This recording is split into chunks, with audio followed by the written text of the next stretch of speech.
નમસ્કાર દર્શક મિત્રો, અભિનવ સુરત ન્યૂઝ ચેનલની ટીમ કથાકાર પૂજ્ય બાપુ શ્રી પ્રફુલ્લભાઈ શુક્લના નિવાસસ્થાને પહોંચી અને પૂજ્ય બાપુએ વિશ્વ અને ભારત દેશ માટે શુભ સંદેશ આપ્યો તે નિહાળીએ.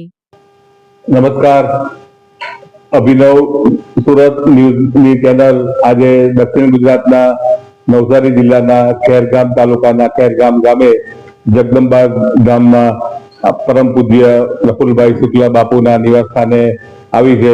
અમારી સાથે એડિટર શ્રી પ્રકાશભાઈ પટેલ, હું જિજ્ઞેશ જોશી, યશવંતભાઈ દવે બાપુના સાનિધ્યમાં એમના આપણા પરમ પૂજનીય પ્રાતઃકાલીય જે વંદન કરનાર મહાન કથાકાર સંત, જેમણે 800 થી વધુ કથાઓ કરીને ભક્તજનોને જાત જાતની દેવી કથા અને ભાગવત કથા, શિવ કથા એ બધા રસપ્રદ બોર્ડ દક્ષિણ ગુજરાતના ઘણા રાજ્યોમાં તેમજ દેશ વિદેશોમાં પણ કથા કરી છે. તો આજે બાપુ પાસેથી આપણે 2-3 પ્રશ્ન સાંભળીએ. પ્રફુલ્લભાઈ શુક્લ બાપુ જે જાણીતા કથાકાર છે, એમને આપણે સૌ પ્રથમ તો હવે નજીકના ભવિષ્યમાં હિન્દુ ધર્મનો મોટો તહેવાર દિવાળી આવે છે. તો દિવાળી એટલે ધનતેરસ, કાળી ચૌદસ, દિવાળી, બેસતું વરસ એ બધા તહેવારોનું આપણા હિન્દુ સંસ્કૃતિ સનાતન ધર્મમાં શું મહત્વ છે એ બાબતે આપણે એમની પાસેથી થોડા માર્ગદર્શન અને આશીર્વાદ રૂપે આપણે આપણા દર્શક મિત્રોને જણાવીશું. તો બાપુ, આ વિશે આપ થોડો પ્રકાશ પાડો. સૌ પ્રથમ તો અભિનવ સુરત ન્યૂઝ ચેનલને અને એના લાખો દર્શકોને હું મારા હૃદયની શુભકામના પાઠવું છું. દિનેશભાઈ, આપે જે પ્રશ્ન કર્યો, દીપાવલી એ ભારતીય સંસ્કૃતિમાં તહેવારોનો રાજા છે. દીપાવલીનો તહેવાર એ માણસના જીવનની અંદર ખૂબ જ સૂચક છે, પણ સમાજને એ જાણવું જોઈએ કે દીપાવલી, વાઘ બારસ, ધનતેરસ, કાળી ચૌદસ, દિવાળી અને નવું વર્ષ 5 દિવસનો ઉત્સવ છે. હવે પહેલું વાઘ બારસ છે.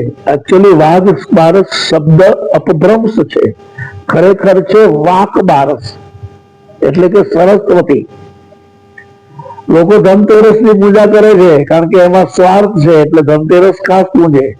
કાળી ચૌદસની પૂજા કરે છે કારણ કે એમાં ભય છે, એટલે કાળી ચૌદસની પૂજા કરે છે. પણ વાક બારસ સમાજ વિસરી રહ્યો છે, એ બહુ ખોટી દિશામાં જઈ રહ્યો છે. શરૂઆત વાક બારસથી થવી જોઈએ, એટલે કે સરસ્વતી પૂજાથી જ દીપાવલીનો આરંભ થાય છે. ધનતેરસ લક્ષ્મીજીની પૂજા, ચૌદસ કાળી ચૌદસ એ મહાકાળીમાં અને હનુમાનજીની ઉપાસના, પછી દીપાવલી છે. અને એ દીપાવલીના દિવસે માણસે ગણપતિ, સરસ્વતી અને લક્ષ્મી એ ત્રણેયની સાથે પૂજા કરવી જોઈએ. આજે લોકોને એ સમજણમાં નથી આવતું સમાજ કઈ દિશામાં જઈ રહ્યો છે, સમાજને ક્યાં જવાનું છે, ક્યાં પહોંચવાનું છે. આપણા દરેક ઉત્સવો કંઈક ને કંઈક આપણને આપે છે. એમાંનું આ દીપાવલીનું પર્વ છે. અસતોમાં સતગમય, તમસોમાં જ્યોતિર્ગમય અને મૃત્યુર્મામ અમૃતમ ગમય. અંધકારમાંથી અજવાળા તરફ જવાનું, એનું નામ દીપાવલી છે. અને જેના જીવનમાં અજવાળો એક વખત પ્રગટે છે, પ્રકાશ પ્રગટે છે, પછી એનું નવું વર્ષ, નૂતન વર્ષ થઈ જાય છે. હમણાં જ મને એક ભાઈએ પ્રશ્ન કર્યો કે બાપુ, લોહીનું ભ્રમણ અટકી જાય એટલે માણસને હાર્ટ એટેક આવે છે. તો મેં એને કહ્યું કે લોહીનું ભ્રમણ અટકી જાય અને હાર્ટ એટેક આવે એ વિજ્ઞાનનો પ્રશ્ન છે, એની મને ખબર નથી.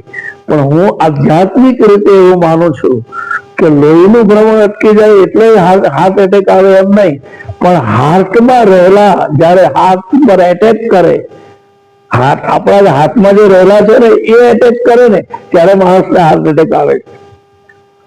આજે સંસારની અંદર મેં કથાઓમાં ઘણી વખત કીધું છે કે સ્મશાન કરતા પણ સંસાર ભયંકર છે.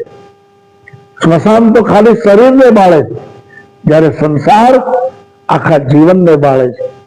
તો આ દીપાવલીનું પર્વ બધાને આ બોધ આપે છે, ઉપદેશ કરે છે કે તમારા જીવનને દિવ્ય બનાવો, તમારા જીવનને સુગંધમય બનાવો, તમારા જીવનમાંથી પ્રકાશ રેલાય, એવી અભ્યર્થના ભગવાનને કરવાની હોય છે. એ આ દીપાવલીનું મહાત્મય છે. સરસ. આ બાપુએ આપણને હિન્દુઓનો સનાતન ધર્મનો જે તહેવાર રાજા રૂપ દિવાળી વિશે માહિતી આપી. તો બાપુ, બીજો એક અમને પ્રશ્ન છે અમારા દર્શક મિત્રોને, સારી આપણે માર્ગદર્શન મળે છે કે આ દિવાળી અને નવ વર્ષ બદલાશે એ પછી આપણા ભારત દેશ અને ગુજરાત દેશમાં એની શું અસર થશે, રાજકીય, સામાજિક, આર્થિક, એ પણ થોડોક અમારા દર્શક મિત્રોને પ્રકાશ ને જ્ઞાન આપશો આપનું. 2025 અને 2026ની સાલ આવતા વર્ષનો આરંભ થાય છે. હું રાજકીય ક્ષેત્રમાં તો નથી એટલે એની તો બહુ માહિતી મને નથી, પણ હું એટલું ચોક્કસ માનું કે ભારત વિશ્વગુરુ હતું, ભારત વિશ્વગુરુ છે અને ભારત કાયમને માટે વિશ્વગુરુ રહેશે. આપણને અત્યાર સુધી ઊંધો ઇતિહાસ 1947 પછી આ દેશમાં ઊંધો ઇતિહાસ શીખવવામાં આવ્યો. આપણને એમ શીખવવામાં આવ્યું કે રશિયા અને અમેરિકા જ મહાસત્તા છે, આપણે તો એની સામે કઈ છે જ નહીં. પણ નરેન્દ્રભાઈ મોદી જેવો એક મર્દ માણસ ભારતની ગાદી ઉપર આવ્યો અને વડાપ્રધાન બન્યા પછી બધાને ખ્યાલ આવ્યો કે મહાસત્તા અમેરિકા કે રશિયા નથી, ખરેખર મહાસત્તા હિન્દુસ્તાન છે, ભારત છે. ભારતનું ભવિષ્ય અમને બહુ ઉજ્જવળ દેખાય છે જો સમૂહ સૂત્રી વધુ ચાલ્યા કરે તો. કારણ કે ઘણી વખત સારું થતું હોય ને એ માણસ સહન નથી કરી શકતો, ઘણાની આંખમાં ખૂંચે છે. આજે આખા વિશ્વનું કેન્દ્ર સ્થાન ભારત બનવા જઈ રહ્યું છે. દુનિયાની બધાની દ્રષ્ટિએ હમણાં જ થોડા સમય પહેલા જ કેનેડા જઈને આવ્યો. આખા કેનેડામાં મેં પ્રવાસ કર્યો, ટોરોન્ટો થી લઈને મોન્ટ્રિયલ સુધી, ટોરોન્ટો થી લઈને વિન્સર સુધી મેં કેનેડાની અંદર અભ્યાસ કર્યો. એ લોકો પણ એમ ઈચ્છે છે, એ કેવલ કેનેડા જ નહીં, Canada, America, Africa, Australia, New Zealand અને આ જે ખાડીના દેશો છે એ બધાની અંદર મેં યાત્રાઓ કરી છે. એ બધાના અંદર એક જ વાત જોવા મળે છે કે હવે આખા વિશ્વનું જો કોઈ કેન્દ્ર સ્થાન હોય તો એ ભારત છે. ભારતે જ સંસારને બેનર્સ આપ્યું છે. સભ્યતા શું કહેવાય આ દુનિયાને ભારતે શીખવી છે. ભારત પાસે ખજાનો પડેલો છે, બસ એ ખજાનાનો ઉપયોગ થાય તો ભારતનું ભવિષ્ય બહુ ઉજ્જવળ છે. અને અમારો વિશ્વાસ છે કે ભારત એક વખત, સાહેબ મેં તો અગાઉ પણ કીધું છે, આજથી 25 વર્ષ પહેલા પણ બોલ્યો છું અને આજે પણ કહું છું કે અત્યારે ભલે યુનોનું હેડક્વાર્ટર અમેરિકા હોય, આવનારા સમયમાં જોઈ લેજો યુનોનું હેડક્વાર્ટર અમેરિકા નહીં પણ મારો ભારત હશે, મારો દેશ હશે. યુનોએ અહીંયા આવવું પડશે, દુનિયાએ અહીંયા આવવું પડશે. એ ભારતની ભવ્યતા છે. પરમ પૂજ્ય પ્રફુલભાઈ શુક્લ બાપુના આશીર્વાદથી ભારત આપણું વિશ્વગુરુ તરફ જાય એવા એમના આશીર્વાદને બહુ સાચા પડે એવી બાપુના ચરણમાં અને પ્રભુના ચરણમાં પ્રાર્થના કરીએ. બાપુ, એક બીજો પ્રશ્ન એવો છે કે આપણે અત્યાર સુધીમાં કેટલી કથા ક્યાં ક્યાં કરી અને આવનારા નજીકના ભવિષ્યમાં હવે પછીની કથા ક્યાં છે તે પણ દર્શક મિત્રોને પ્રકાશ પાડશો તો એ લોકો આપના જ્ઞાનનો લાભ લઈ શકે. 12મી ડિસેમ્બર 1974ના દિવસે મારી 14 વર્ષની ઉંમરે ખેરગામની અંદર પહેલી રામજી મંદિરની કથા કરેલી. ત્યારથી અત્યાર સુધીમાં 38 દેશોની યાત્રા કરીને 885 કથા કરી ચૂક્યો છું. આવતી લાભ પાંચમથી એટલે કે 26મી તારીખથી ઉનાઈની અંદર ઉનાઈ માતાના પટાંગણમાં 886મી ભાગવત કથાનો મંગળ આરંભ થઈ રહ્યો છે. આખા વર્ષના કાર્યક્રમો અગાઉથી નિશ્ચિત જ છે. માર્ચ મહિનામાં ફરી ટોરોન્ટોમાં એક વૈશ્વિક કથા કરવા જઈ રહ્યો છું, એટલે યાત્રાઓ ચાલ્યા કરે છે. દર્શક મિત્રો, બાપુનો લાભ લેતા રહેશો. આપણે પણ અભિનવ સુરત ન્યૂઝ પર એમનો લાઈવ કરતા રહેશો. અત્યારે સુરત થી અભિનવ ન્યૂઝ ચેનલના એડિટર પ્રકાશભાઈ પટેલ, હું જિગ્નેશ જોશી, યશવંતભાઈ દવે બાપુના ઘરે એમના સાનિધ્યમાં એમના આશીર્વાદ અને આ કથા વિશેની માહિતી અને હિન્દુ ધર્મ, સનાતન ધર્મની સંસ્કૃતિ એવા દિવાળી વિશે આપ સૌને માર્ગદર્શન મળ્યું.